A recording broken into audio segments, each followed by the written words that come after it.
Hi, I'm Johan Wieth from Iceage, and I'm here with Chimera Guitar's Big Five. What's my favorite guitar? Well, my favorite guitar that I own is this thing here.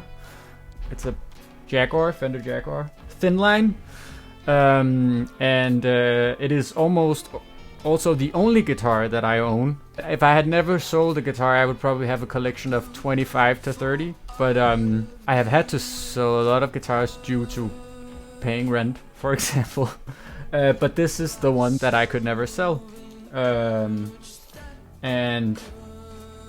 I remember when we were going on tour in the States, and I ordered it online because I saw it and I fell in love immediately.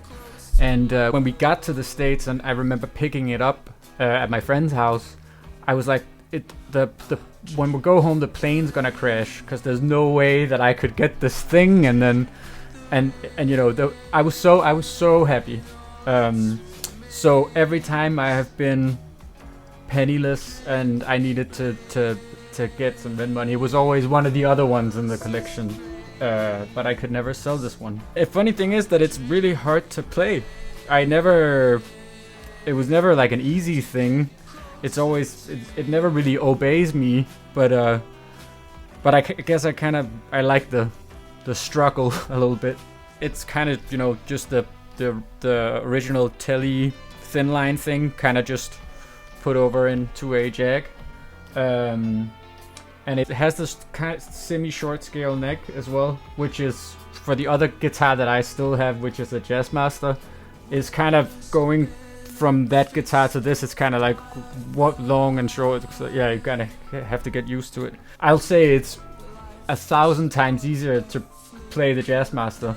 It's way less a struggle, but when you hit it with this one, it's got something that I don't think anything else has. I think it's because like this, just like for comfortability, it's because it's, you know, it's completely, you know, it's squared, and the Jazzmaster, it just feels. It feels more natural. And then, you know, when you have the semi-hollow and it's this thin and you have single coils, it's just, you know, there's a very small margin where it won't shriek and make horrible, the bad kind of feedback.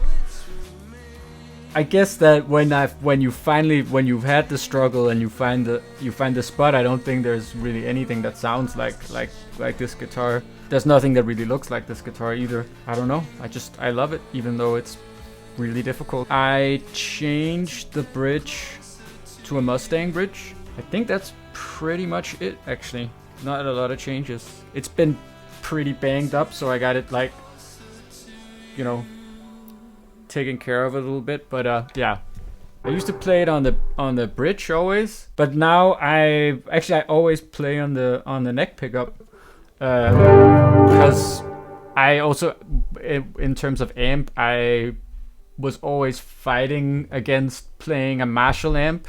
So it was always like small combo amps that would break, and it would be difficult to mic them and stuff. And then I played a JCM 800 one day, and it was like, well, this is just so much easier.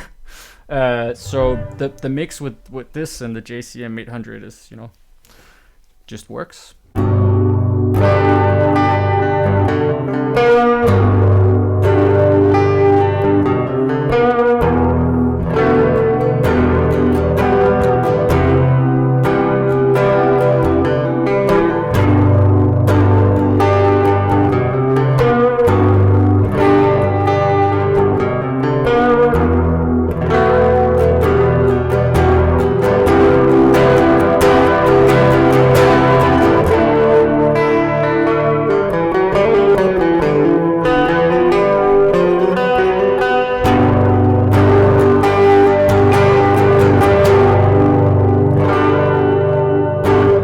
What's my desert island album?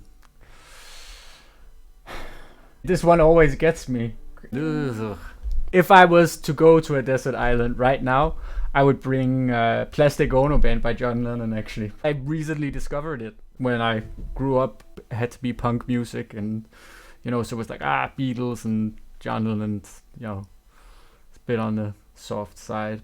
but I recently discovered that record, and it's a really good record. What I really like about that record is that how raw it is, and you know, it is. So my friend is a massive Beatles, John Lennon fan, and he played it for me, and it's, you know, some of it sounded like it could have been the Stooges or MC5 playing, or and then he was like, oh, it's like the drums, for example, are really, really tight but really raw, and he was like, oh, it's Ringo Starr playing drums, which was what? Whoa, that's weird.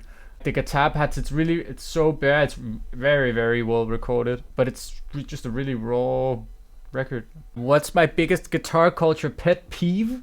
One thing that bugs the shit out of me, it's such like a kind of like a guy's thing. It's fellas thing, you know, and I think that bugs the shit out of me, really. Yeah, that it's such a, you know, yeah, such a man world. I think that really bugs the shit out of me. Yeah, shredding just in general, people going into Guitar Center 500 times because you're on tour, and it's just, you know, guys playing some Metallica riff and being like, yeah, you know, it's, yeah. What guitar hero of mine would shock people that listen to my music? Johan Robertson, who is my favorite guitar player. She's definitely a guitar hero of mine. I don't know if that's shocking in any way to anyone, but she's definitely someone I want to, like, say, listen to her, because she's incredible. She did work with an artist called Dane Blunt, as well as do solo records. And I don't know anyone who plays guitar like her right now. I have the pleasure of being a friend of hers as well, and she plays guitar like she is, and she's just, everything kind of just flows from her. And she works a lot with alternate tunings, and a lot of her stuff is improv. It seems like everything she does is just comes together, with weaved together. Yeah, she's really a great guitar player. What is my secret weapon? If I get really nervous when I have to play, which happens every time I have to play, but if I get really, really nervous, I always put on Raw Power by Iggy and the Stooges, and that somehow kind of calms me down a bit.